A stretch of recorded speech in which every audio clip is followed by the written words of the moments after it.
right. I think we will go ahead and get started. It is 10:02 and we don't want to delay. We typically like to start our meetings close to on time. So I'd like to welcome everyone to today's Executive Steering Group meeting. It is Thursday, May 25th, and as has been mentioned, it's been a couple of months since we've had the opportunity to be together, but we're excited about today's meeting and the updates that we know that the team will be providing for everyone in short order. As is always the case, we'd like to first review the rules of the meeting. So if we could pull the slides up, that'd be great. Thank you. We can go on to the next slide. Closed captions will be available in English and in Spanish. English closed captions are available within Zoom and YouTube. Users can follow the link below, which is https://ibr.news/captions to view both English and Spanish captions in a separate browser window.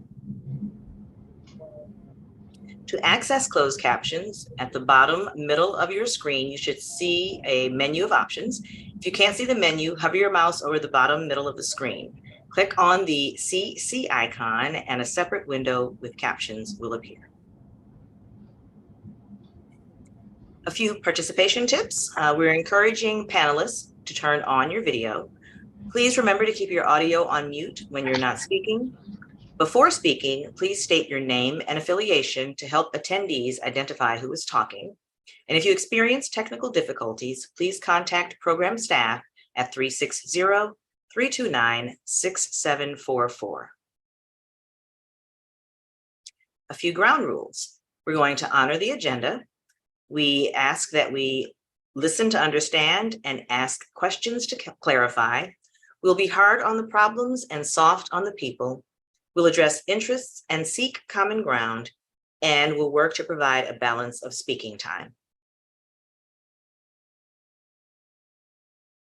Our agenda is as follows, and you all received this via email about a week ago. We, of course, are now doing the welcome, and I'm going to ask that each representative provide us an update. Then we'll have program updates from the program administrator as well as the assistant program administrators. And actually one of the CAD co-chairs. We will have a special presentation with bridge visualizations, a reminder of the draft SEIS process, and a brief discussion on next steps. Then we will move into public comment. We will wrap the meeting up with an overview of our next steps and upcoming meeting dates, and then our summary. And the meeting will then be adjourned. We may not take the full 2 hours, but we, of course, have this time reserved for this conversation, and we want to make sure that we entertain all of the questions and address all of the current concerns that people may have. All right, so I am going to go around the horn and ask that each of our ESG members, again, provide your name and your affiliation, although I will state it first, and then provide any update that you'd like to share with those who are listening in and with your colleagues who are on the call. So from the Oregon Department of Transportation, we're pleased to see Director Chris Strickler here with us this morning. And Director Strickler, what would you like to say? Thank you, Millicent. Good morning, everybody. It's great to see everybody. Chris Strickler, Director of the Oregon Department of Transportation. It's great to see everybody again. A couple of updates where we sit, and then an apology. I'll start with the apology, I guess, which is I have a few legislative demands today, so I'll be in and out just a little bit, but we'll have the meeting going the entire time. So my apologies for being off camera for a few moments. And then the update since our last meeting. There's been a lot going on, obviously. We are still in the middle of session, and we have about a month left of session for those of you that are tracking.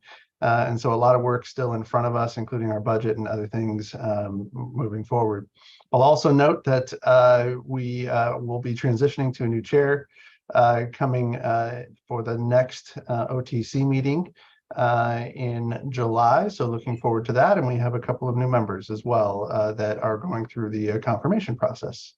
So that is my brief update. And again, I'll close with an appreciation for seeing everybody and spending the time with us this morning. Millicent, I'll turn it back to you. Great. Thank you so much, Director Strickler. Now from the Washington Department of Transportation, Secretary Roger Millar. Thank you and good morning, everybody. Like Chris, it's good to see all of you. Unlike Chris, my legislature has packed up and gone home. So the Olympia Good Idea Factory is closed for the season. We had some good things come out of the session related to IBR. We were granted tolling authority, which is a good thing. The cash is still in the financial plan. That is a good thing. And I think we're making good progress as a team. The budget was a bit ambitious overall in terms of our entire program. The legislature is basically asking us to double our capital program statewide in a biennium. So wish us luck. And the other thing the legislature did is focused on new projects at the expense of preservation and maintenance. So our preservation and maintenance budget has been impacted.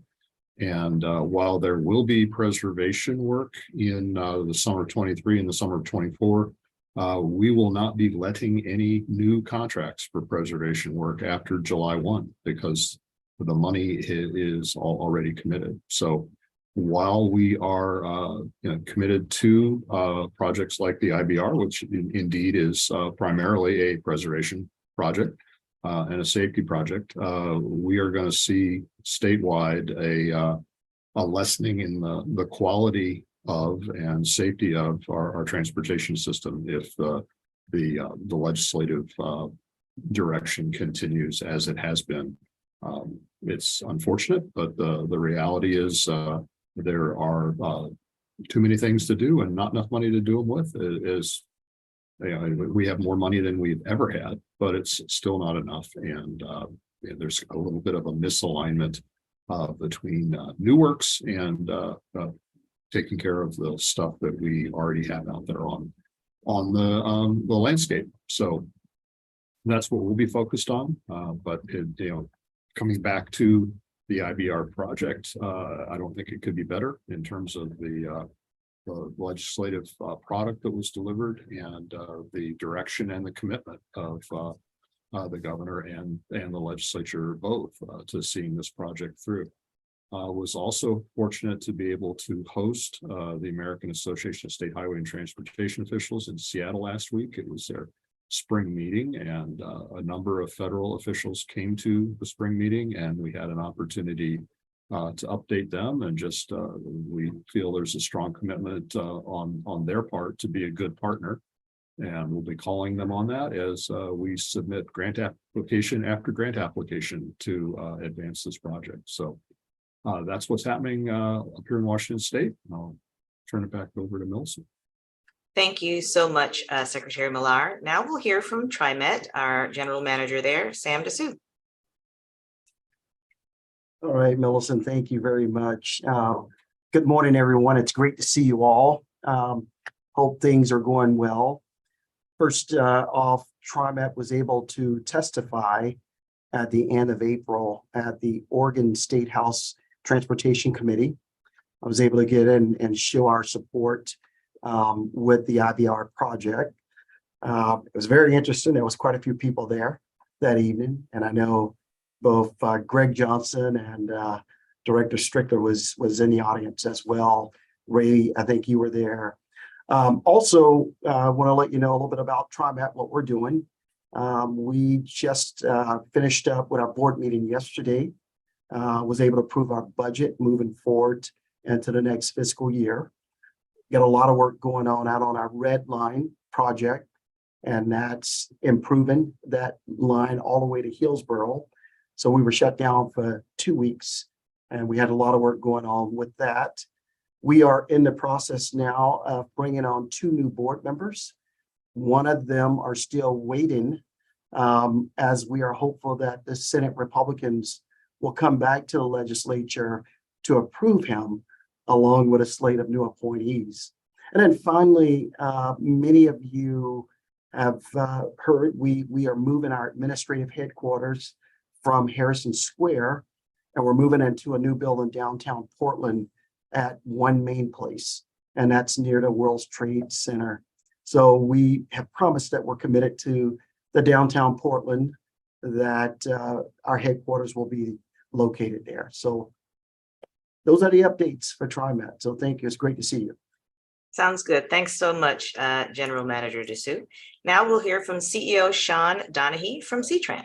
Oh, and before you speak, shout out for your flag in acknowledgement of Asian American Pacific Islander Heritage Month. You always do a great job. Thank you. Good morning, everybody. Want to say it's been a quick minute since we've been together. A lot's going on. We continue from an agency perspective to have discussions about the IBR project with our elected officials, both in the state, locally, and in DC. In March, we were in DC for our annual American Public Transit Association conference, and we met with FTA and several of our elected officials to discuss what this project means for the region and how we can come together and move these things forward.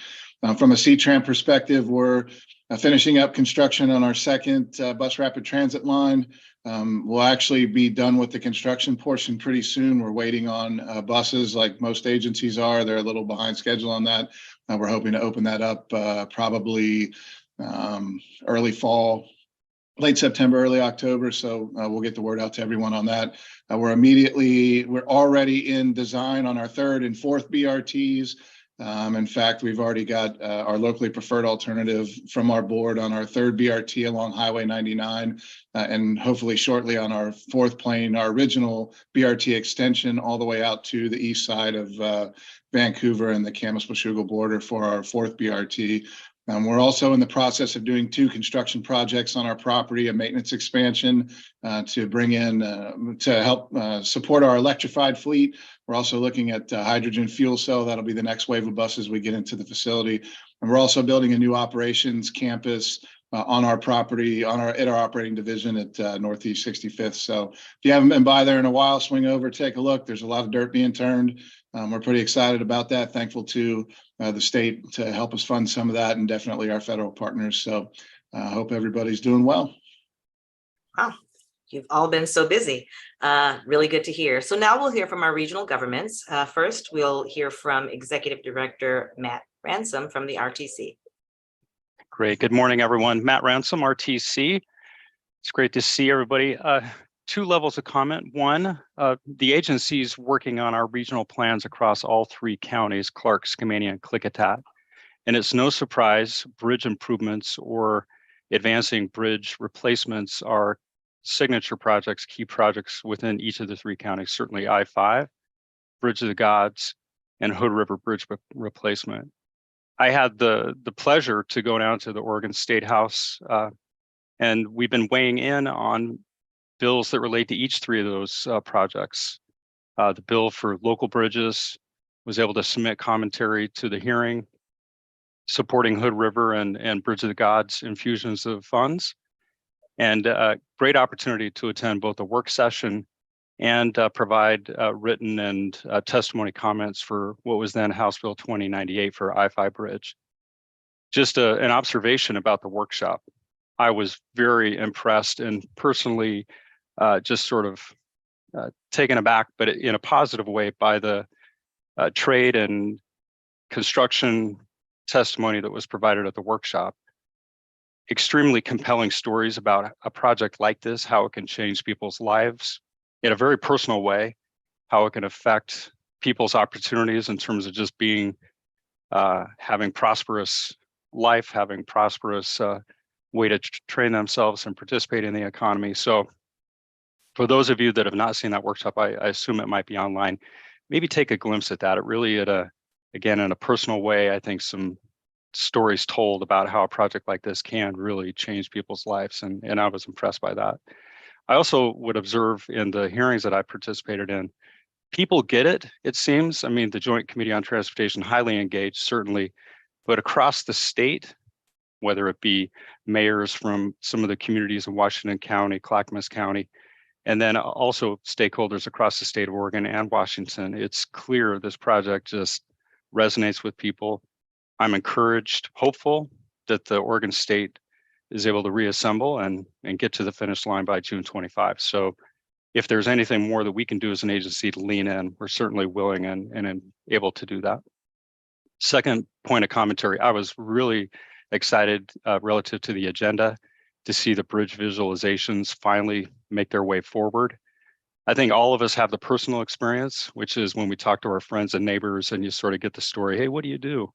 And we mentioned the I-5 bridge. The first thing my neighbors ask, what's it going to look like? I think we each have a sense of the inspiration this kind of infrastructure can, the quality of life, the just, being proud of a place. And so to the extent the project can deliver that, I'm hopeful that it can. I would encourage the project to seek ways to engage the community, forums, competitions, whatever it might be, to advance the visualizations, because aside from the details that we're worried about, people want to have a bridge that they're proud of. And I'm excited for that opportunity. It's great to see everybody. Thanks.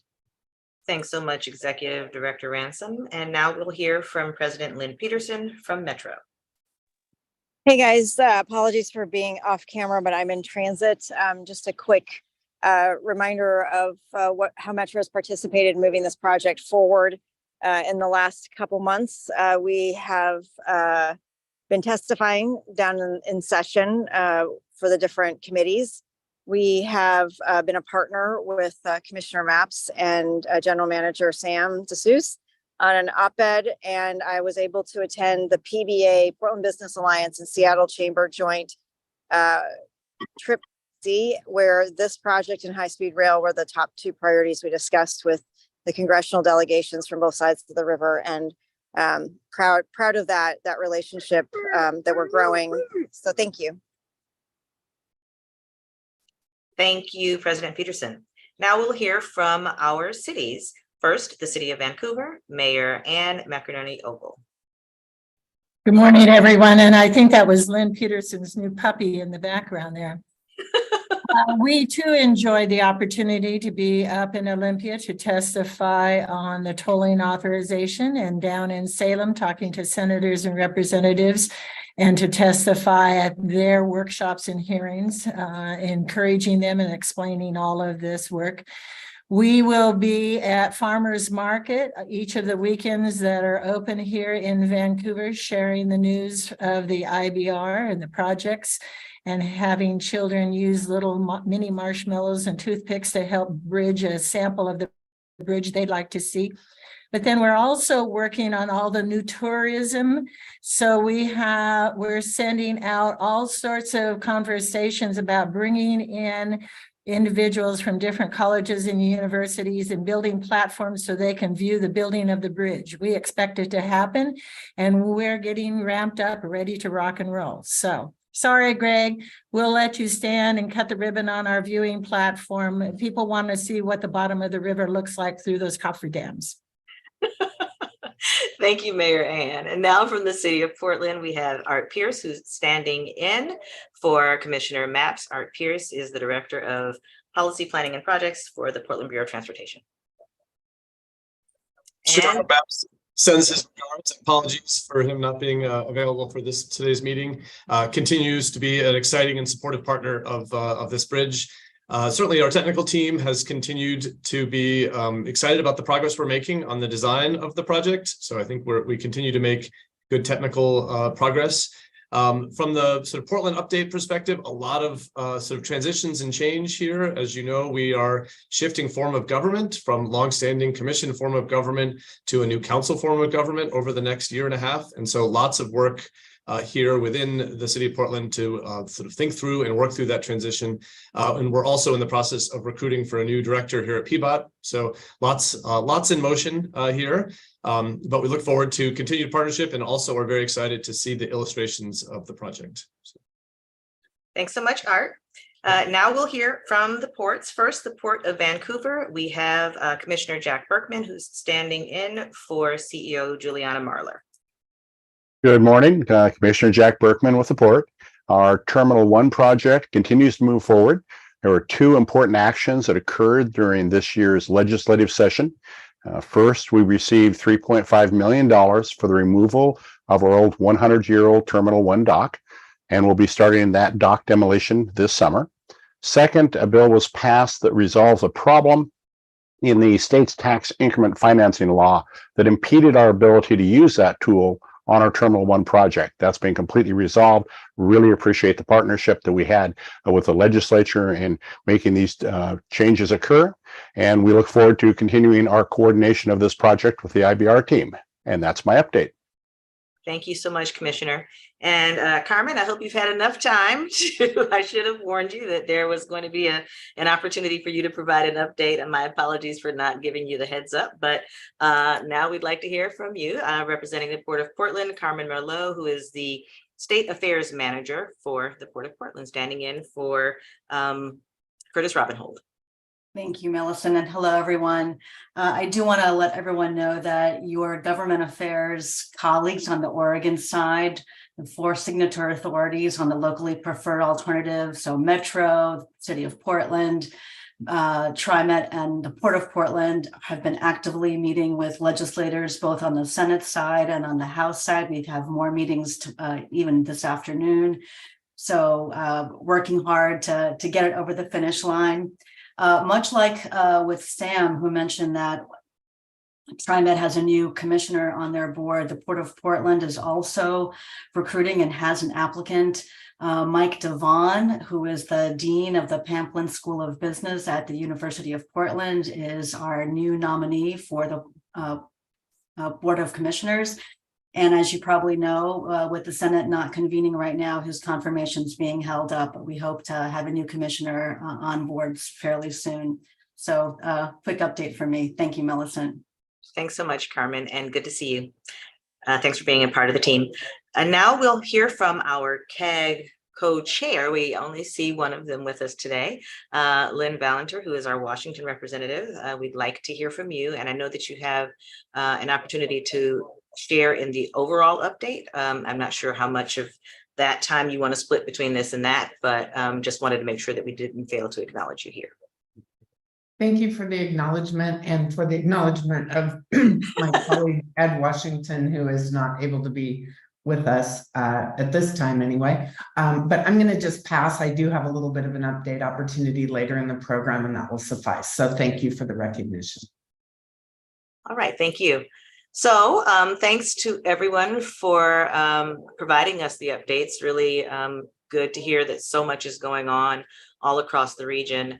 But now we're going to provide for you an update on what's happening with the program. I know that you've been engaging with leadership, program leadership over the course of the past several months, especially the months that we've not been meeting, but we want to make sure that we're providing an update for everyone. So you're all hearing the same things at the same time in the same ways, and that we're sharing with the public as well.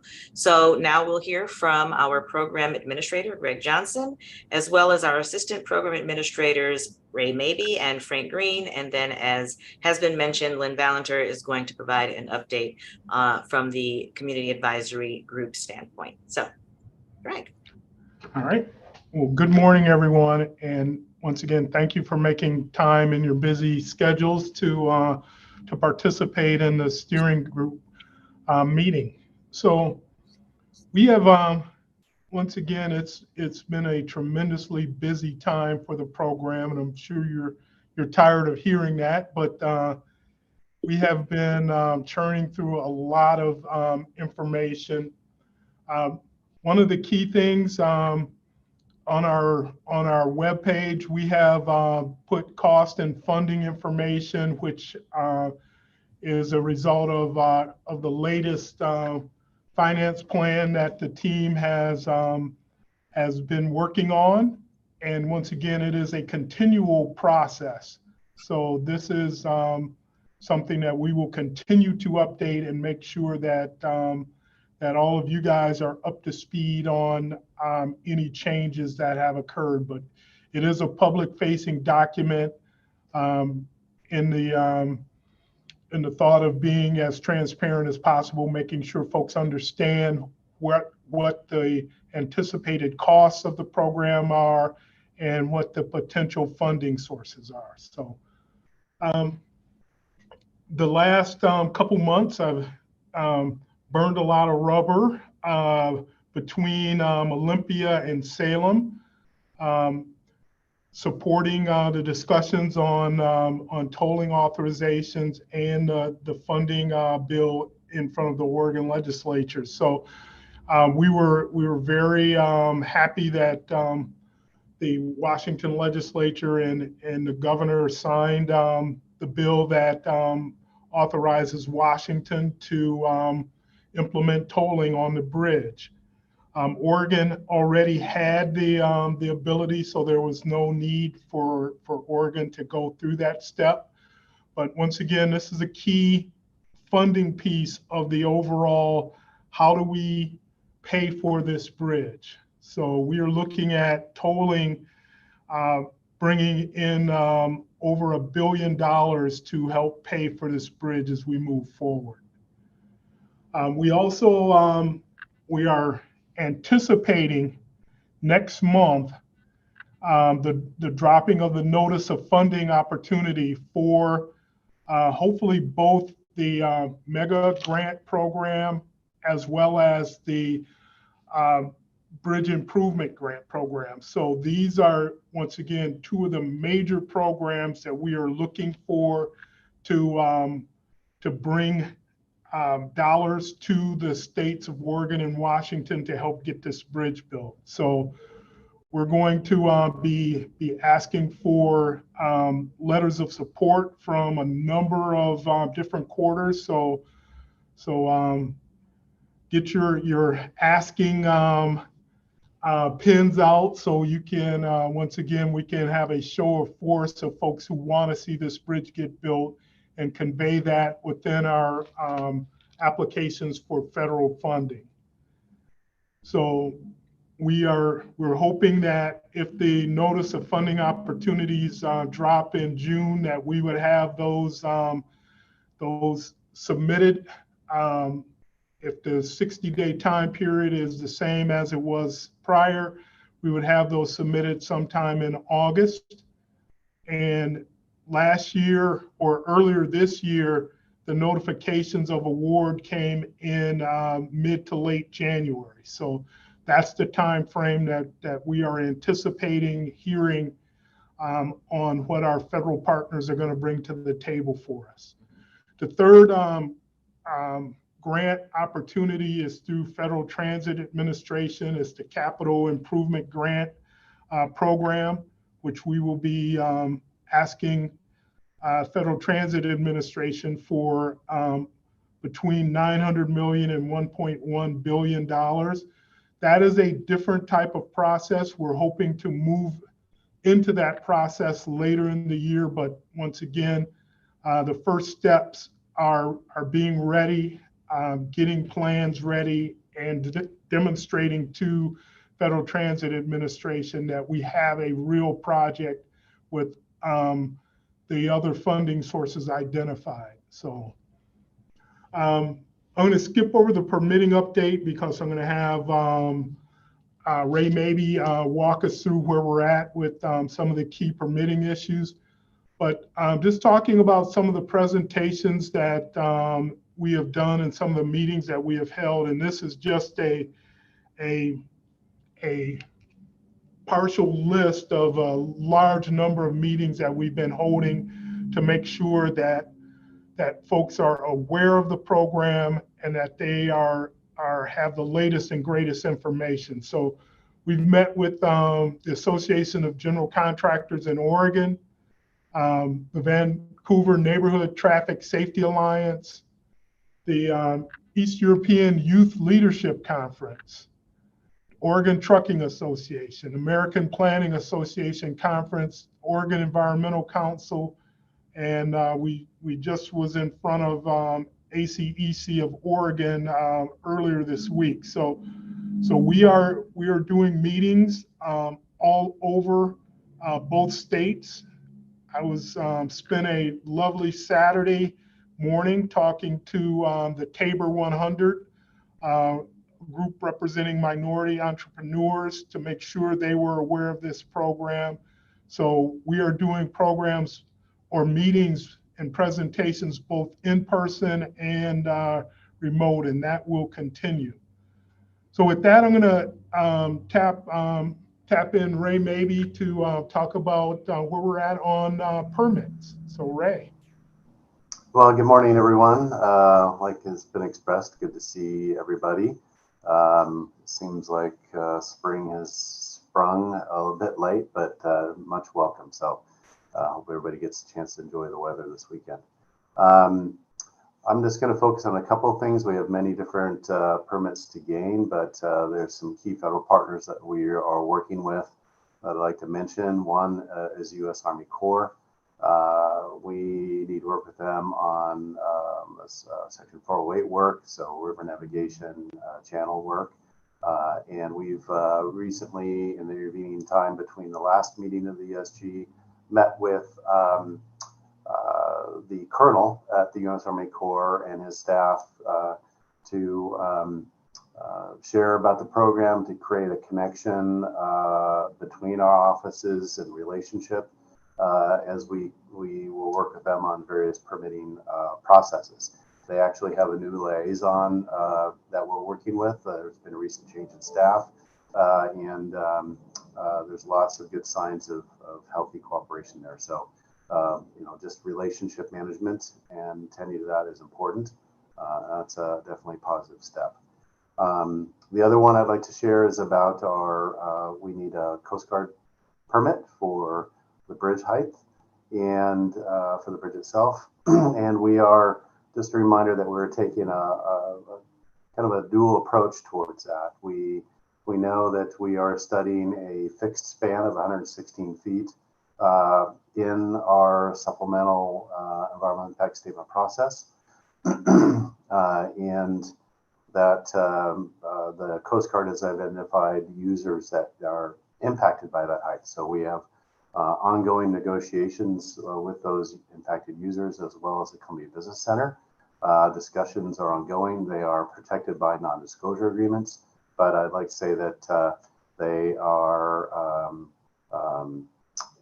expressed their support for replacing the bridge and have just also expressed the need to address any impacts that happen to their businesses. So we're busy trying to understand those, and there's a healthy exchange between the program and those different parties. We're also talking to vessels, some cranes and a vessel that may be impacted by that, about what the potential changes we can or modifications we can make to them. So pretty small subset of people, but very important discussions ongoing. And the purpose of that is to alleviate the impacts that they have and have the Coast Guard consider an update to their navigation clearance determination with that information to allow us to permit a bridge at 116 feet. Meanwhile, the Rear Admiral had written a letter to our federal partners, Federal Transit and Federal Highway Administrations, requesting that the program consider a movable span in the NEPA work. And with discussions with our federal partners and the Coast Guard, we've added an option for a movable span in our NEPA work. So it looks at an option within the span of the configuration. It really doesn't change the rest of the modified locally preferred alternative. So it's a very local change, allowing us to use an option instead of an alternative. We've had conversations with Federal Highway and Federal Transit, as well as the Coast Guard, about this approach towards NEPA on this movable span, and have received favorable feedback on moving forward in that way. And so we will continue to pursue the path towards a fixed span, as well as studying a movable span and the impacts and benefits of that as we move forward. We know that the region has expressed a desire to remove a stop sign in the interstate, and we hear that loud and clear.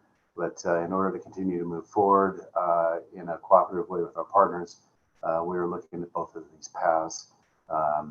We are, as you have heard, we are targeting publishing our draft supplemental environmental impact statement late this fall. So that's when we'll see some of that work come to fruition. We'll pause there and see if there are any questions.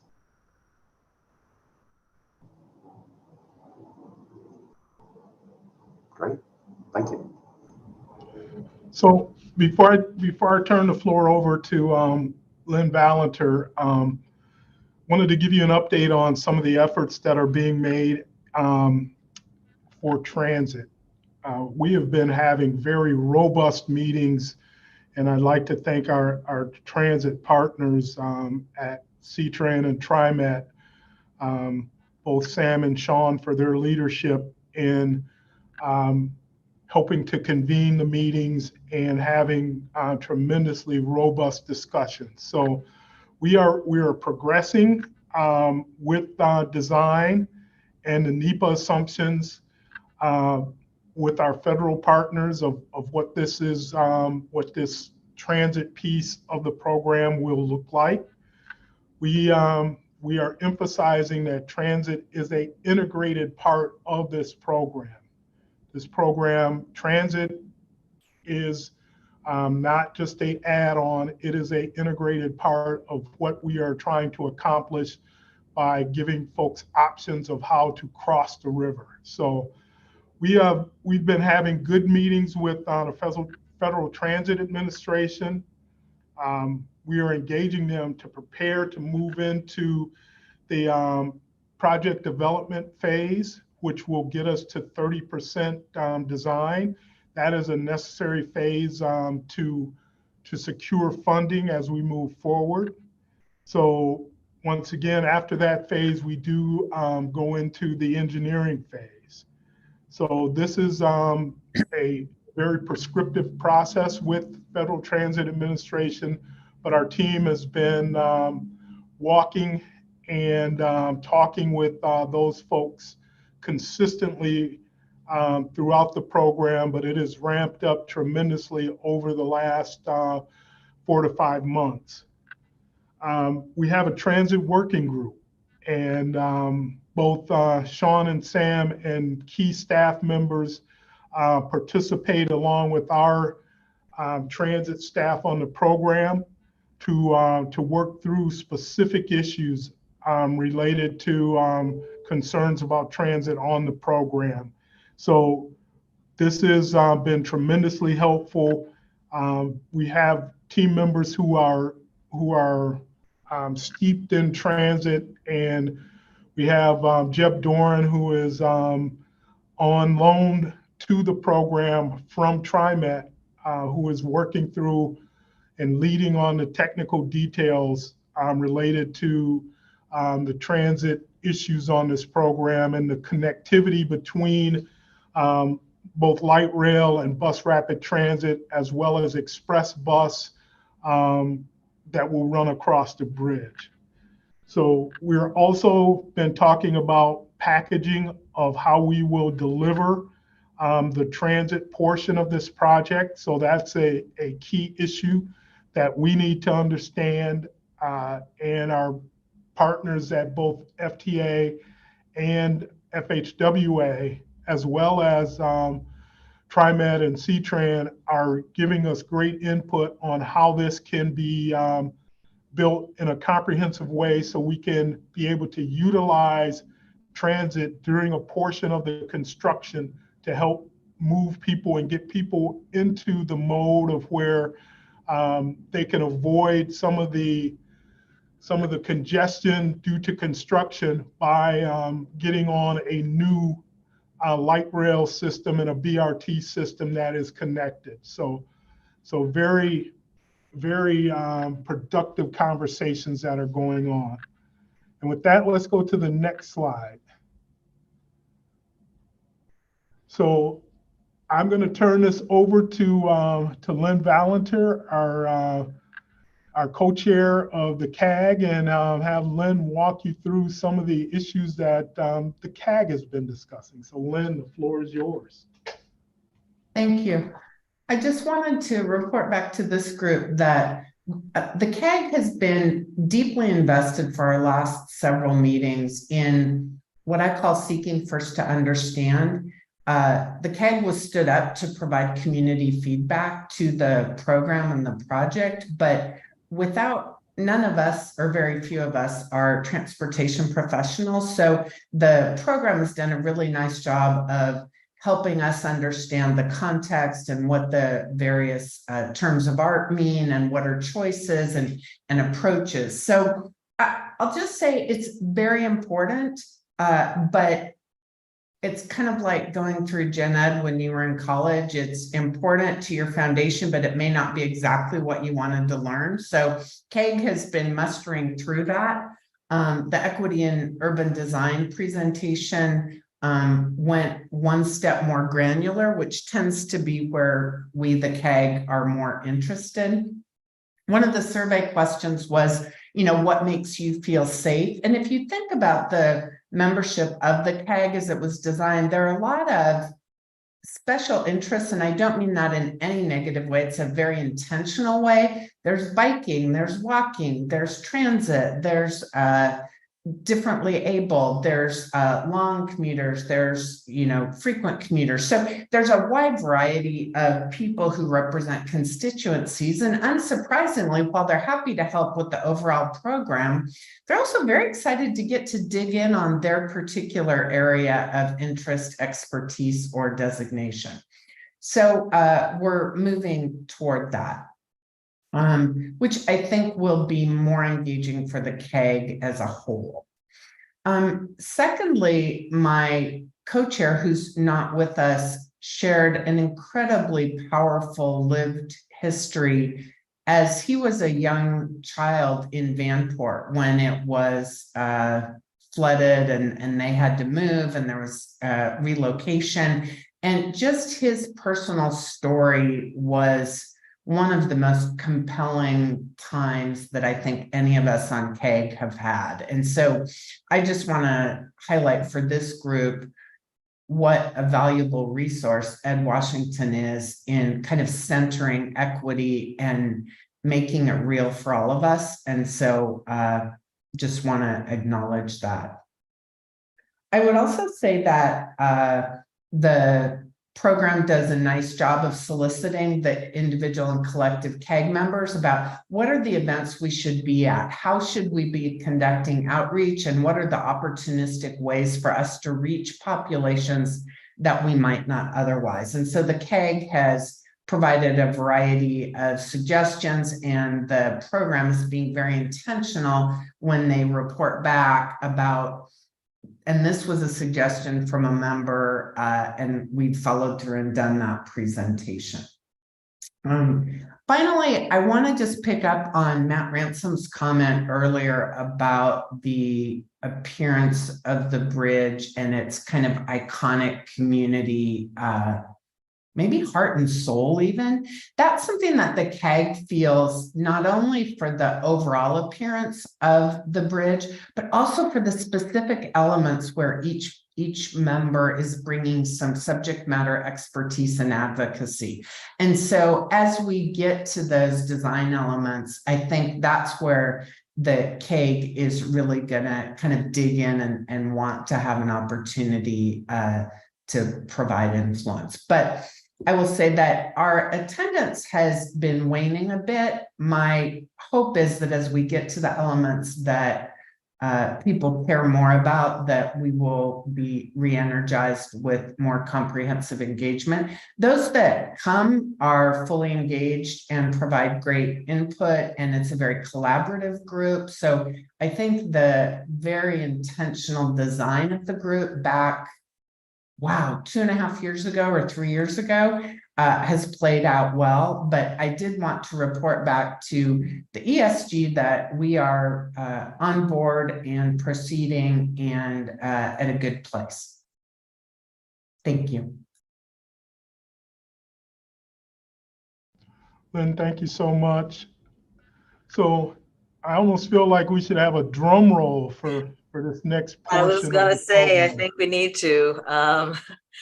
Everybody's attention. We're excited. Go ahead, John. Greg. So we have, the team has been working furiously on bridge configurations and potential things that this bridge can be. So our team is in the process of developing graphics that will help show what some of the potentials are. And I want to be clear, these graphics are not a final design. They don't reflect property impacts or a final design.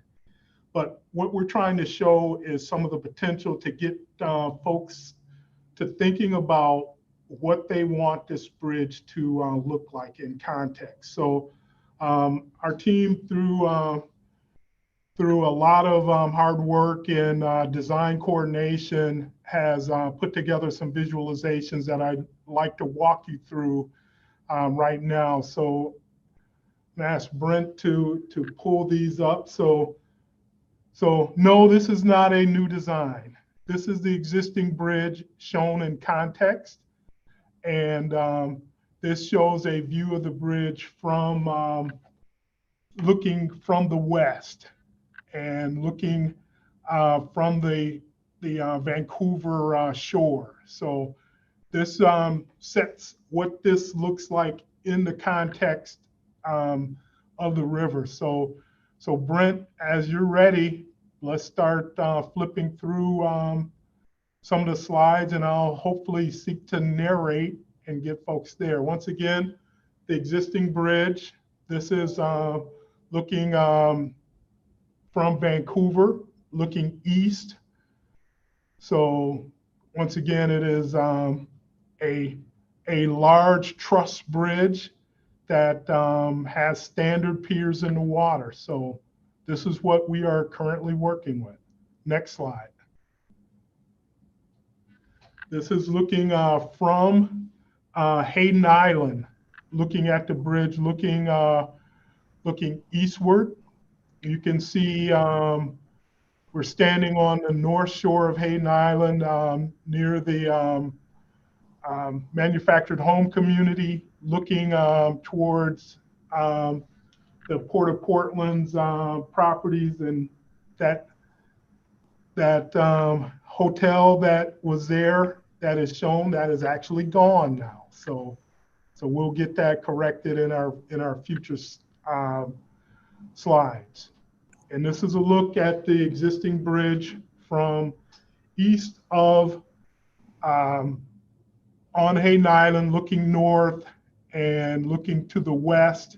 You can see some of the waterfront and some of the buildings in downtown Vancouver from this view.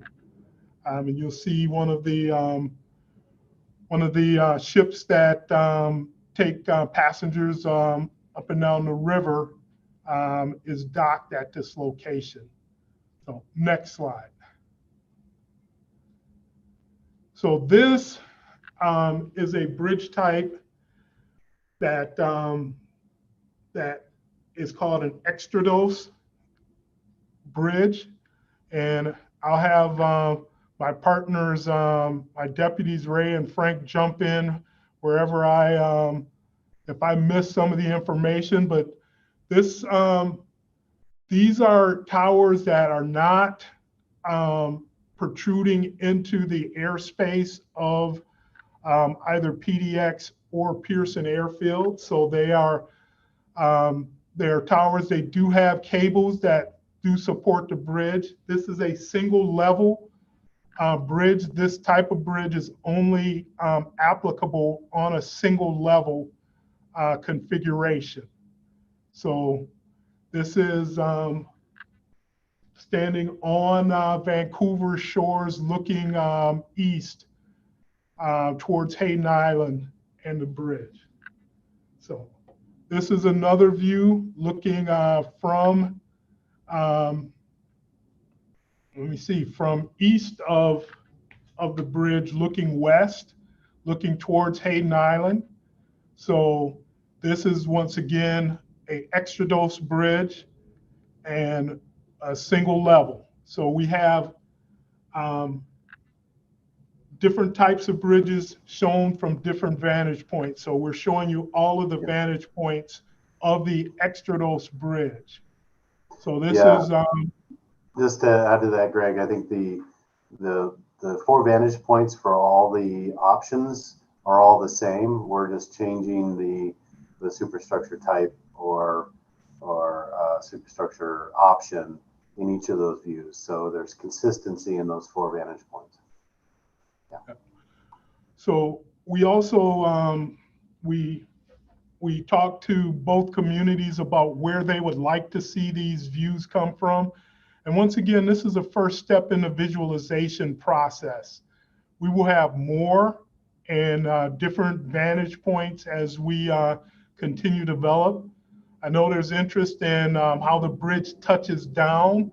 Since we don't have those design elements done yet, we cannot show. But this type of bridge that you're seeing is called a finback. It is a close relative of the Extrados Bridge. The cables that support the deck are actually replaced by these fins that contain the cables within a concrete housing. So you can see that once again, this is these do not protrude up into the airspace like a cable stay or a suspension bridge would. Those towers would be much taller than you would see on a finback or Extrados. So once again, we're just clicking through some of the different views showing the finback configuration. So, and we're going to walk through these and then take all questions and comments at the end. So this is a concrete beam structure. This is very similar to what we have at I-205 over the Columbia River. Once again, this is a single level and utilizing concrete with haunches to structurally support these wider spaces between piers. So you notice that there are fewer piers in the water than the existing bridge. So this is one of the things that we have to do for environmental purposes and to limit our impact to the river and to the endangered species as we're constructing. So next you will see, are we at the steel, which is very similar. This is a steel shape with a wider profile at the piers. So it appears the same shape as concrete. So this, once again, steel is much lighter. It gives us the opportunity to have smaller pier configurations. But once again, if you put steel has some life cycle costs associated with it, such as painting and keeping the coatings over the bridge. So you may not, you would see this as a early cost savings, but over the life cycle, they do equal out. So once again, another vantage point for steel looking from both Hayden Island towards Vancouver and looking from Vancouver to the south towards Hayden Island. Now, this is a familiar structure to those who were involved with the Columbia River crossing. This is a 2-level structure with the highways on top and transit and bike ped underneath. So once again, you see that there is no intrusion into the airspace. This is a very clean type structure. It's much narrower than the single level bridge. But once again, you have obstructed views as you are looking through the truss members if you are either on transit or biking, walking, you have to look through truss members to see Columbia River and other surrounding sites.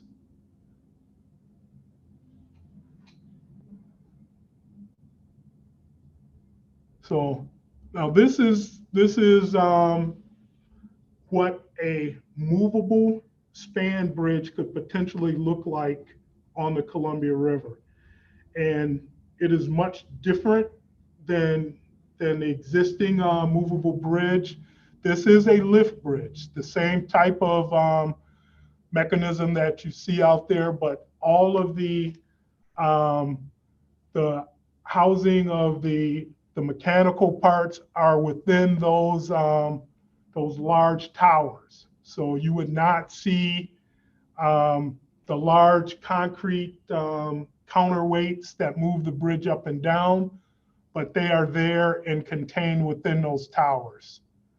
So this is once again, the lift bridge type that we have chosen to study. We looked at the drawbridge type that opens to a unlimited height, but the leaf spans for the drawbridge were getting too large to manage. Once again, we're trying to keep the number of piers in the water the same for any of our designs to make sure we are not impacting previous agreements with whether it's the Environmental Protection Agency or folks who are responsible for endangered species who don't want to see more piers in the water. So this is the most efficient design that will keep our pier locations similar to what all of the other bridge types have. So this is looking from Hayden Island to the west. You can see the waterfront as well as downtown Vancouver buildings in the background. And we're showing it both in the lift condition as well as in the static condition.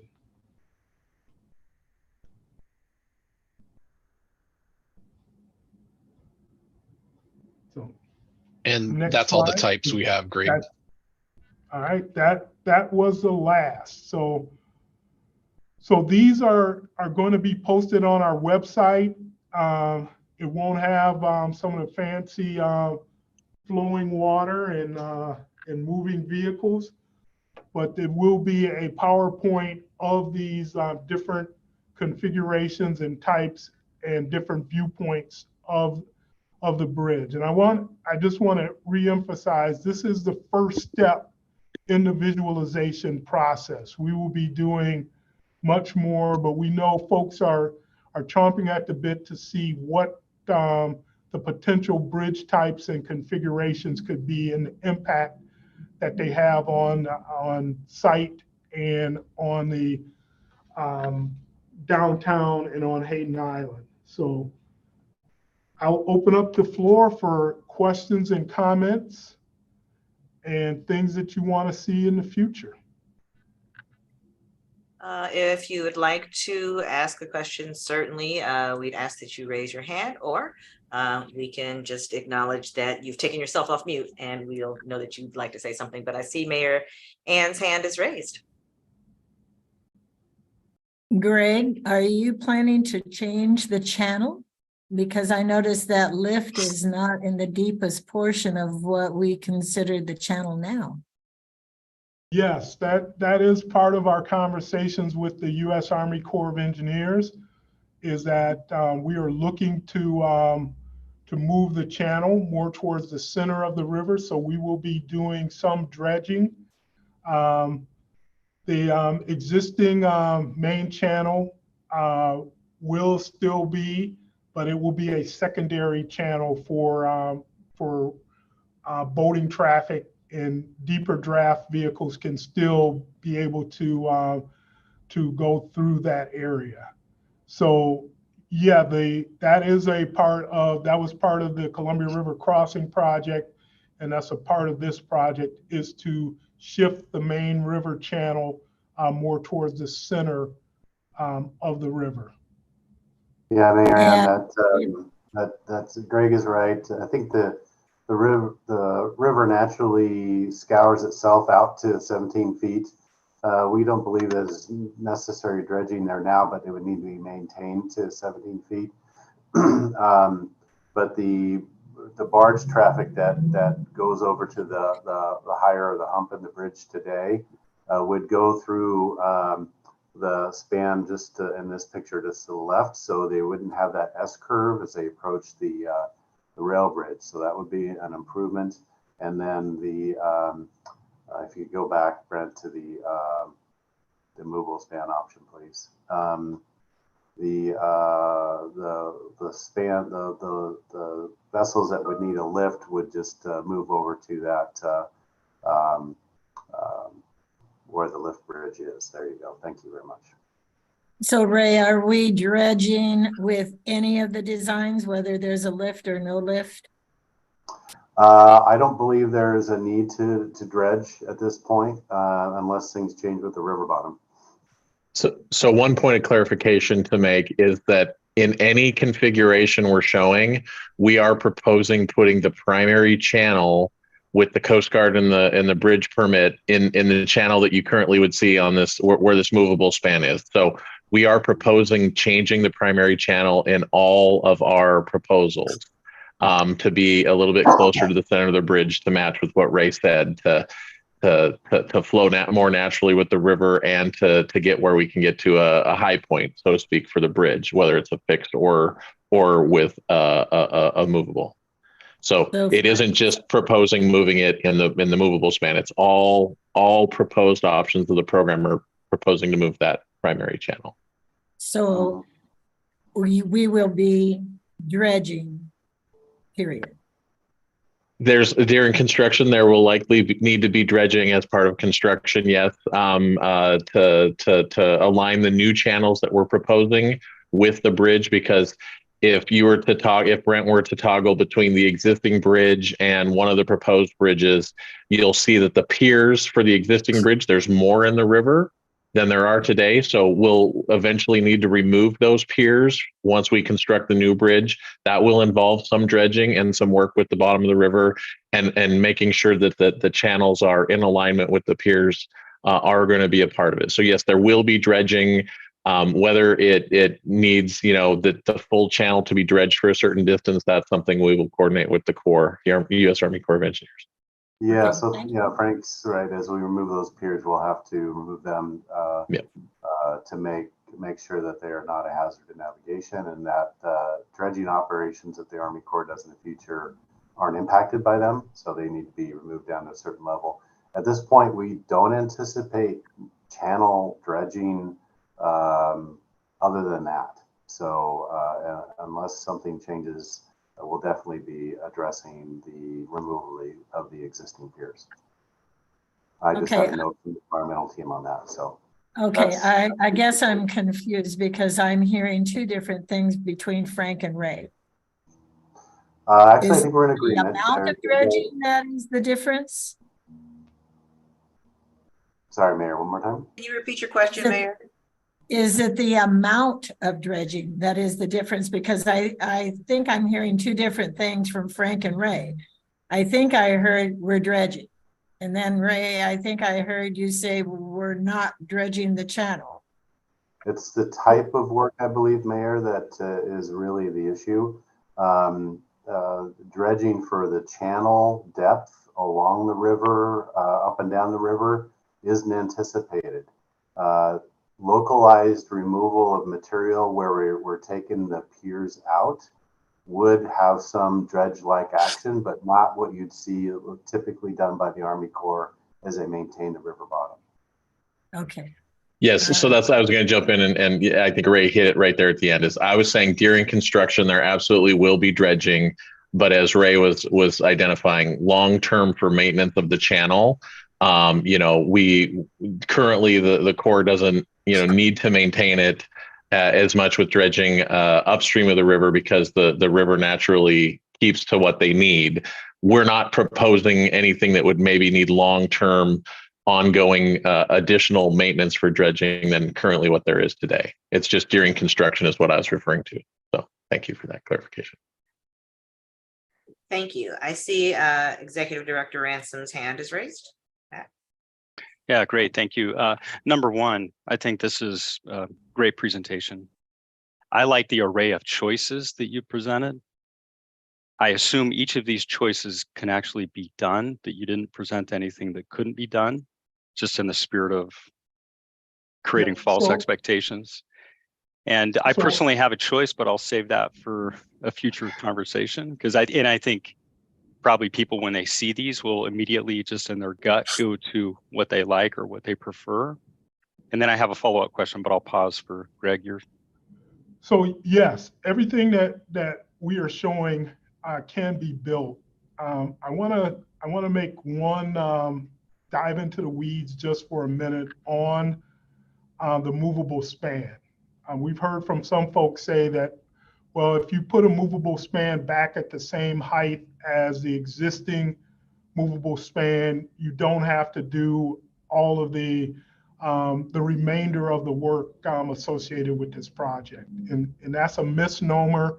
Number one, you can't build back at the same height and thread this underneath the Burlington Northern Santa Fe main line without either ripping that line out and replacing it or not having enough room to fit all of the things you need to go under that line. So a movable span would be at a higher height than the existing bridge. So that's one of the things that's shown. And you want to have it at a higher height to start. If a movable span is required, you don't want to have the same number of lifts associated with the existing bridge for a future bridge. So this idea that you could just build a movable span and walk away, number one, it doesn't solve all of the purpose and need issues for the project. But I do want to make that clear because there's a lot of chatter about, well, just build something very similar to what's there and you can walk away with just building a bridge. And it's not correct. So go ahead, Matt. Yeah, and then just follow up. So I have a choice, as I say, I'm liking the array of options. Can you share some insights or thoughts about the decision process that's in front of us? So a choice has to be made at some point. There's probably factors to include technical, which could include, I'm assuming, cost, constructability, staging, maybe maintenance, cost, long-term life cycle, et cetera. So there's a whole bundle of those, right? And then there's community. And maybe, community could be like what everybody likes the most, some type of community, vote or design forum, or just maybe walk us through the thinking, how from this point forward, now that people will see these and start to do as I did, which is to, hey, I like this better than the other, how we progress. And that way I can start to think about how I share that with RTC board of directors and just people, my neighbors for that matter. Thank you. Understood. We know that there's going to be a number of different trade-offs. If once again, going from that stacked alignment to a single level, there are some trade-offs. We've heard about folks not being comfortable riding in between truss members. Folks want to be visible to the general public. We also heard that folks don't want to have the noise associated with being on the same level as vehicles. So there's going to be a lot of trade-off discussions that we're going to be putting forward so folks can understand some of the pluses and minuses of each configuration. And it's we're going to be open to the discussion, but some of those factors you mentioned, such as cost, constructability, are going to be key drivers, along with the community and the partners telling us, we want something that will reflect the values of the community. So it's going to be a lengthy conversation. We wanted to start the conversation by getting these renderings out. As time goes by, we will have more and more detailed renderings. We're just showing some basic peer configurations. Those peer configurations have the ability to take on different shapes that can add to the aesthetics. So there will be a lot of things to consider, a lot of trade-offs associated with this. So Greg, if I may, you know, Matt, I think one thing to add for that is that the program is, you know, this really comes down to 3 configurations. There's the single level kind of configuration, the stacked configuration, and the movable kind of configuration. And we are carrying all 3 of those configurations into the draft supplemental environmental impact statement later this year. I think the proposed timeframe to kind of getting to identification of one of those configurations, which I think then would also lend to the type being a part of that conversation, would be in that timeframe of publishing the draft supplemental EIS and then getting through the public comment period and working with the community, with the advisory groups, with this steering group body to be able to get to kind of a single configuration decision so that we can move into the final EIS next year. So time frame wise, I think we're carrying these all into the draft supplemental EIS later this year with the hope that we'll have maybe a little bit more defined of a process of how we see this moving through the community and the advisory groups in this group to get to a decision. So we are carrying one into the final work next year. So we still have some work to do on putting together that process, but I think that timeline wise was kind of the program's goal for getting to configuration conversation.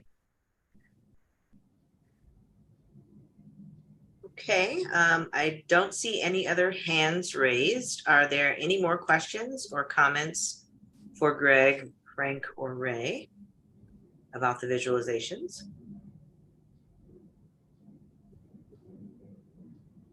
Okay. More to come. More to come. All right, so we're going to now shift gears a bit and have our NEPA process update. The agenda that was shared indicated that Angela Findley was going to provide the update, but we have had a switch, and Chris Regan, who is a part of the environmental team, is going to provide the update for us. So Chris has joined, and if we could bring that slide up, it'd be great. Thanks, Millicent. Chris Regan, Environmental Manager for IBR. Good morning, great to be with you. Here to talk a little bit about our NEPA process update, and there's actually 2 elements of that. I'm going to talk a little bit about development of our supplemental EIS, and then also go into a little bit more detail about the work that we're doing to identify and analyze the impacts to cultural and historic resources. So, and that was perfect. You were in the right place with those slides. Yeah, Brent is toggling between the visualizations and the slideshow. So okay. Just needing to make sure he's caught up there. All right. Yeah, perfect. So I'm going to start off with discussion of NEPA and delivery of our supplemental EIS. So we've been working very hard moving mountains of paper to prepare technical reports that form the foundation of the environmental analysis that we do in our EIS since last fall. And that really dives into that really technical data so that you can understand kind of the foundation for the impact analysis.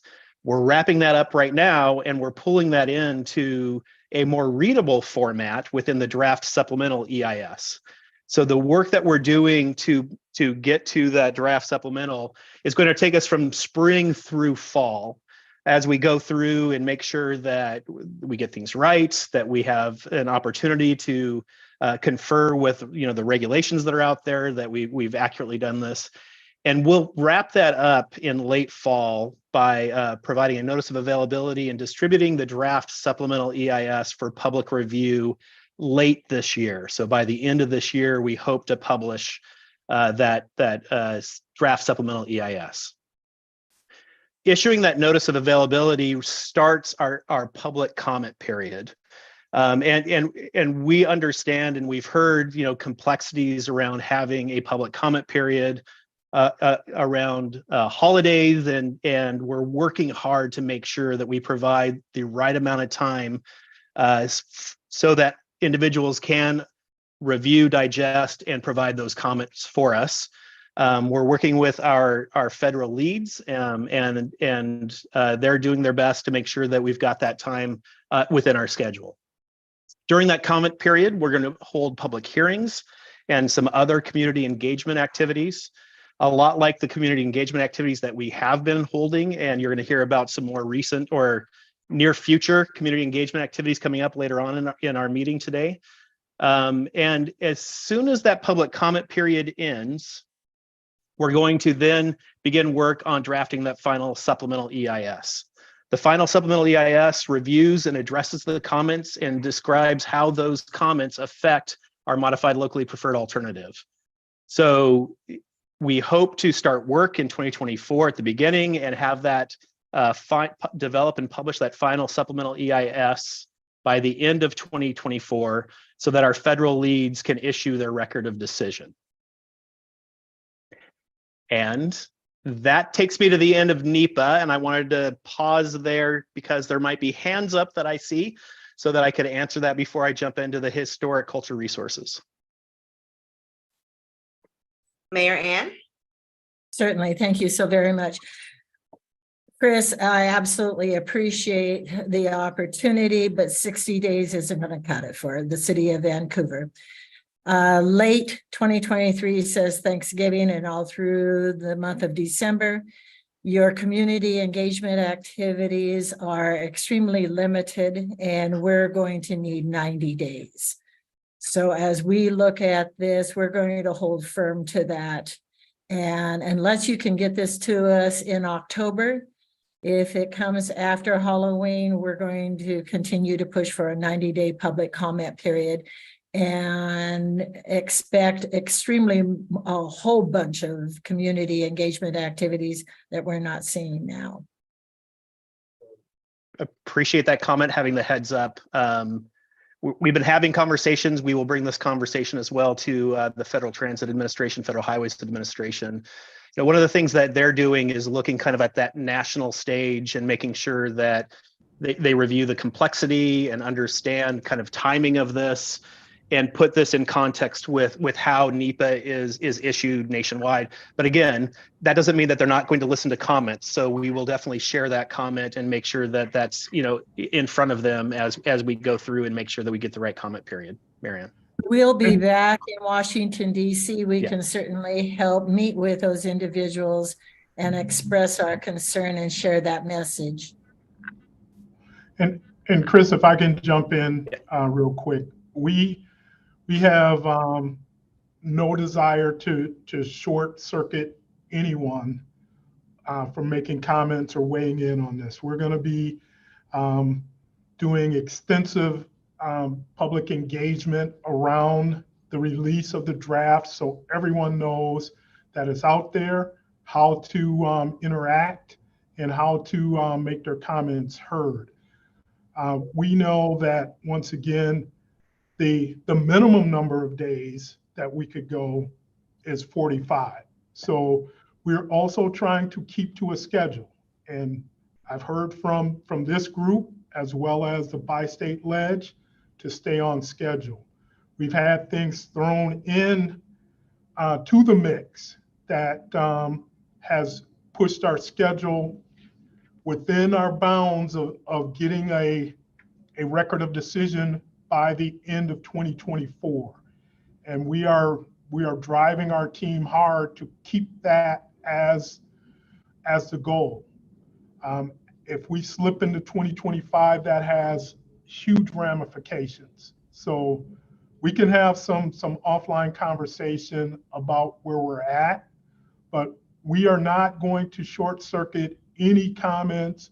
We're going to be doing an extensive outreach to get folks prepared to interact with the program, to interact with the draft document and make comments. So that's our commitment to you, Mayor Ann, as well as the other members of ESG and to the public. So Greg, I absolutely appreciate that, but then that means that we're going to need to see at least 2 to 3 community engagement activities, June, July, August, September, October. And that means that your team needs to join me at farmers market, at the summer concerts, at all the picnics, at the neighborhood meetings, to have that strong community engagement before they see this document after Halloween. Once again, we are open to partnering with you and any of the other partners where we can effectively amplify our message to the public that this is coming. I was just at the farmers market last weekend, had a great time. It was sunny and lovely. So great. Yeah. Join me Saturday morning at about 9 o'clock. I'll be at the free speech corner with our booth. Mayor Ann, I'm sorry for interrupting. I just wanted to mention at the end of this presentation, you'll hear more about at least a portion of the community engagement activities that have already been scheduled, so that it will help to inform the expectations that you have around how the program is anticipating its need to amplify its efforts to engage with community across the region. Thank you, Millicent. I did look forward and I saw those 3 dates for the next 5 months. But that is just a sample. It's not an exhaustive list. So you'll hear more about that. I see that Sean Donahue hand is raised. Yeah, I would just mirror the mayor's comments. I think the timing of the 60-day public comment period is odd. I don't think that we're going to get the level of public comment that we want from that. And I may be wrong because I've worked alongside a lot of government agencies and I can't remember which one, but I thought I may be thinking of the FAA for some reason, but I thought the FTA comment period was 90 days. I didn't know you could do a 60. It was either highway, FAA, or FTA. One of them's a 90-day requirement, and I think we need to check on that. I don't remember which one, but I think 60 days, especially on a project of this magnitude, I don't think that's a good show. I think it needs to be longer. I think we need to get as much public comment as we can, especially around the holiday season. If it was 60 days during the fall or the first part of the year, I think that would be acceptable. But Thanksgiving and Christmas in that 60 days, I don't think that's acceptable for public comment. So as many folks know, we've had a number of items thrown in at us to address in this draft. And the team is working furiously and to keep on schedule, because that's the other thing that we've heard from the partners is schedule. Time is money, and we are driving that. We are seeking to stay on a schedule that gets us into construction by late 2025, early 2026. We have a number of items that we have to get done. We're not going to short circuit any comments, and we will do a multimedia approach to get to folks to make sure they understand what this time period is. We would not have chosen this as an ideal time period, but we are playing with the cards that we are dealt. And I will work with you guys offline to take your ideas of how we can be more effective to make sure that everyone hears and understands their role that they can play in commenting on this project. So that's our commitment, that we're not going to leave any stone unturned to get folks involved in commenting on this program.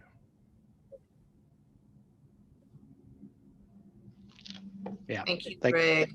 Thank you, Mayor Ann. I hear someone, I'm sorry. Sorry, just me talking, Millicent. Sorry, you're doing what I was doing. I really appreciate that. That was great conversation. And again, and the sentiment is there. I mean, the idea of NEPA is to ensure a robust public comment period. We've got an incredible community engagement team, and in these offline conversations, we'll make sure that we can get the right resources where we need to as we go forward. Which is an okay segue into the discussion over Section 106 of the National Historic Preservation Act. Many of you who may have gone out to our webpage earlier in the month would have seen that we have an open house for our Section 106 process. The Section 106 process, a federal law, requires that we identify that the program does have impacts to historic properties, work with our federal leads to determine the area of potential effect, provide an opportunity for public comment, again, work with our federal leads to determine properties that might be eligible and resources that might be eligible for the National Register of Historic Places, and then assess those adverse impacts and resolve them. A lot of this work is typically done in NEPA. It is a separate law, however, and it does run in parallel. So we were just at the place of identifying those historic properties. Our online open house we've been working very closely with consulting agencies through 106 and with information through our other community engagement opportunities. And we had a pretty successful online open house.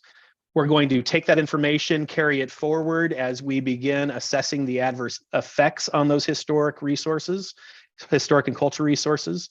And then again, through NEPA, work to resolve the adverse effects. The foundation of this, as has been from the beginning of our program, is continued tribal consultation and public involvement around this issue. They are at us, with us along the way. We're having routine conversations led by our tribal liaison. And again, just wanted to make sure that if you saw it, that we were able to explain the open house that just took place was specifically for Section 106. If we missed anybody at that open house, they can still attend neighborhood forum where there's going to be a Section 106 team. So there are other opportunities to provide input into this. And again, as Millicent said, we'll talk a little bit more about that later on in the meeting today. And I think that wraps it up for me, unless there are questions.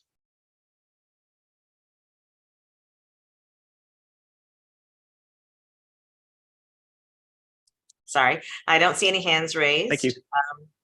Thank you very much, Chris. All right, now we have an opportunity for public comment. We're going to read the instructions for that. There will be an opportunity to provide brief public input in the meeting today. To submit input after the meeting, email comments to info@interstatebridge.org with ESG Public Comment in the subject line, or call 888-503-6735 and state ESG Public Comment in your message.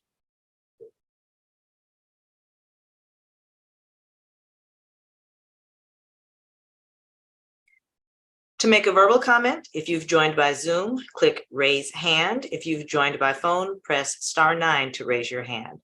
The facilitator will call on participants, or Brent will call on participants. You will receive an unmute request. Please accept it. If you are commenting by phone, dial *6 to unmute. Please provide your name and affiliation. Attendees will be allocated up to 2 minutes for public comment, depending on the number of commenters, up to a total of 10 minutes. If we run out of time and you've not had a chance to speak, you can still provide comments after the meeting.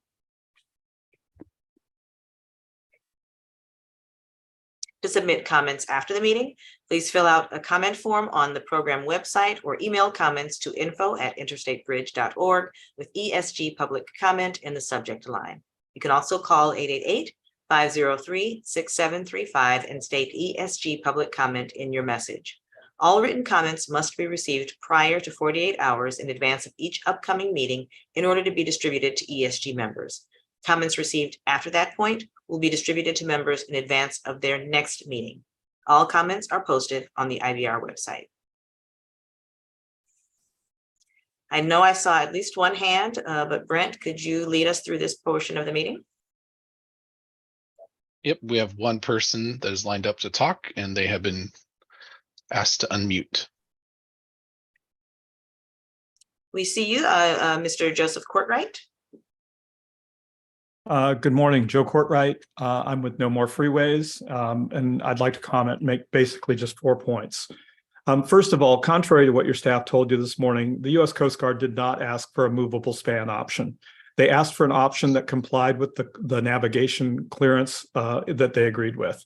So your staff did not look at a tunnel option, which is also something that complies. Second, when it comes to your renderings, I mean, it's great that you're presenting renderings. But you've had the capability to provide renderings now for a couple of years. You've gotten $1.5 million grant from the federal government to create a digital twin. What you need to do is not release the renderings, but to release the underlying model so that anybody can look at this project from any perspective. And the renderings that you've provided carefully are selected. The viewpoints are almost a mile away. They diminish the size of the bridge. They don't show what the impacts are on different parts of the community, particularly on downtown Vancouver and Hayden Island. Moreover, you have clearly indicated, Ms. Williams said when you first presented renderings a year and a half ago, that it was important to manage the narrative from these, and that's clearly what you're doing here. And what you need to do is open that up.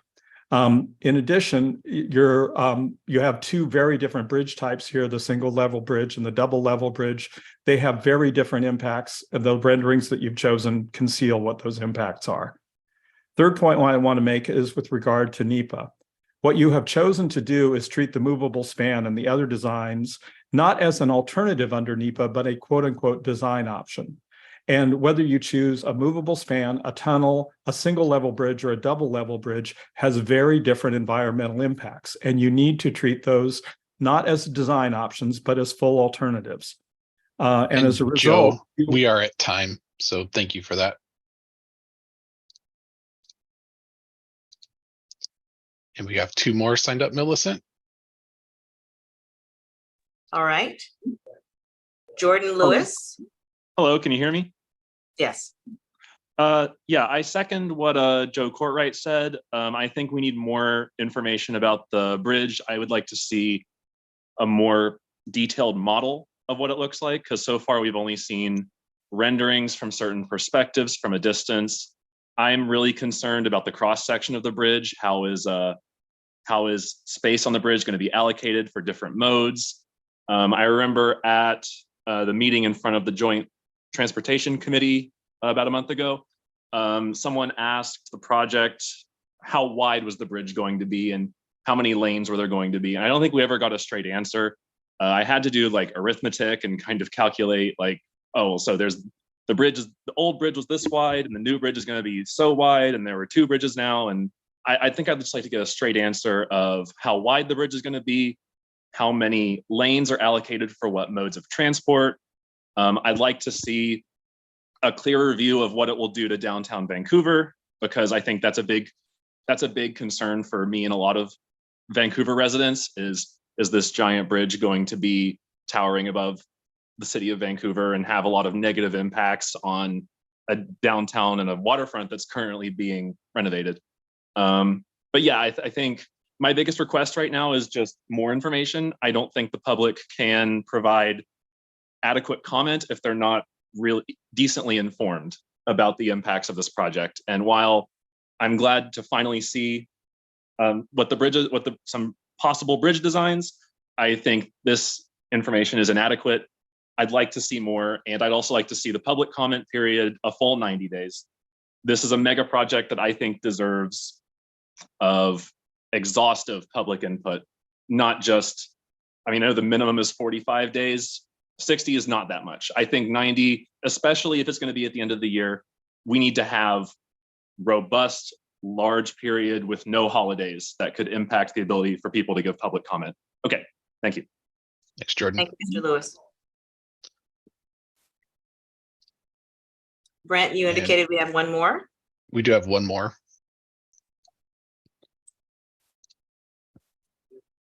Mr. Bob Ortblatt. Yes, Bob Ortblatt, Washington State resident. I agree with the 2 prior testifiers. The drawings are very inadequate, almost amateurish. I think one of the issues that the IBR is not really addressed is safety. Any design of this bridge is going to be one of the steepest interstate bridges in the country, with approximately a 4% grade, with curvature, with north-facing potential black ice on the northern slope on your Vancouver side. There's a requirement for a data-driven safety analysis. Federal Highway Administration process that's touted also by Washington State. I have not seen any safety analysis. A data-driven safety analysis should estimate, it's supposed to be done during the design process, and it's supposed to estimate the number of injuries and fatalities this bridge would cause. You already have one of the most dangerous bridges in the country, 205. It has an accident almost every other day, and its curves, its grade and curves are less moderate or less extreme than the proposed IBR bridge. Again, I'm a tunnel advocate. We would be weather protected, less grade, no curvatures, and probably $1 billion cheaper. Thank you. Thank you, Mr. Orblatt. Brent, do we have any more? We do not have anyone else signed up for comment. Okay, thank you very much. So that concludes our public comment period. But now we're going to move on to have a brief conversation about upcoming community engagement opportunities. And so I'd like to ask that Shannon Singleton unmute herself and turn on her camera. Shannon is our new community engagement lead. And so we're pleased that she is now a part of the program, and we wanted to make sure that you have the opportunity to meet her or see her and hear from her regarding her plans for how we intend to engage across the region. So Shannon. Thank you, Millicent. Good to see some familiar faces and to meet some new folks in this room. My name is Shannon Singleton. My pronouns are she and her. I wanted to share a couple of our upcoming events. We have shared this pretty broadly, both with partners here in this room, but also with our enormous listserv that we have through the community engagement team of private residences, businesses, as well as community-based organizations. We have 2 in-person neighborhood forums coming up, one at the downtown Vancouver Library on May 31st from 5 to 8. We know that this conflicts with the City Safe, Stay Safe community meeting, and we are really encouraging folks who maybe want to do both to attend and join us in our Portland neighborhood forum, which will be at the Oregon Association of Minority Entrepreneurs on June 6th from 5 to 8. These forums will provide opportunity for people to ask questions and learn more both about what is being studied, the program timeline and milestones, financial plan, upcoming design work, as well as future opportunities for community engagement. Next slide, please. Regarding the events, Lynn shared earlier, we came to CAG. We also went to EAG to ask about events folks would like to see us at over the summer and fall. We have a list of over 50 events. What you see here are the fairs and festivals that have been confirmed. So they include 3 in Vancouver, 1 in June 3rd, July 8th, and then October 21st. We're working to confirm at least 2 more events over the summer or fall period for Vancouver. And then as well, you'll see 3 events in Portland that we have confirmed attendance, and we're also working to confirm an additional 2 for Portland area as well. I also wanted to share an upcoming equity roundtable. It's the intersection of multimodal transportation and equity, June 13th from 6 to 7:30. And this is all information that is also available on our website. And I think that's my last slide. Thank you, Millicent. Sorry. Sure. Thanks, Shannon. Can you hang on just a moment before you either mute or sign off? I'd like to see if there are any questions or comments from ESG members for you, other than the ones that we already know about. But thank you, Mayor Ann. We see your hand. Well, it's nice to meet you, Shannon. Any hope of getting you to farmers market, or are 12 different summer concerts, we would confirm immediately. There's a couple of those on our list that we are working on. So I know my team, I've got somebody assigned to our fairs and festivals, and the farmers market is absolutely on that list. How about our 12 different summer concerts? I am not sure if those are on our list. I will work with the team after this meeting and see if those are added, and we can reach out around those as well. Especially because every single weekend in June, July, and August, and even into September, we have events here at Esther Short Park, and you're more than welcome to have, and we would expect a booth, a table, or anything in any and every one of those, along with, we can guarantee a booth, a table, whatever, at all 12 of those summer concerts. So please let us know as soon as possible. We'll make sure that all of our staff members in different groups know that you're willing to come and be right there and join into the community events. We absolutely will. Thank you, Mayor. Thank you, Mary Ann. Any other comments or questions? All right, seeing none, I am pleased to share that we have reached the end of the meeting. I'm going to ask if Greg has any final comments, but before I do, I just want to share that we anticipate that our next meeting will likely be at the end of the summer, early fall. We want to reserve the right to demonstrate some flexibility in terms of scheduling to make sure that we have meaningful updates to provide to the group. But that does not mean that we won't be in contact with you, as we have been over the course of the next several months as well. So I just wanted to put that out there to let you know that that's how the team is thinking. If that does not conform with your expectations, certainly let us know. We want to be respectful of everyone's time and make sure that we're making best use of it. We do want to share, however, that over the course of the next several months, as has been the case, we will continue to engage your teams at all levels. The PMG, the SLG, as well as technical staff have been meeting in various forums over the course of the past several months, learning more about the project and hopefully sharing that information with you so that you can gain deeper insight into some of the work that the program has been involved with.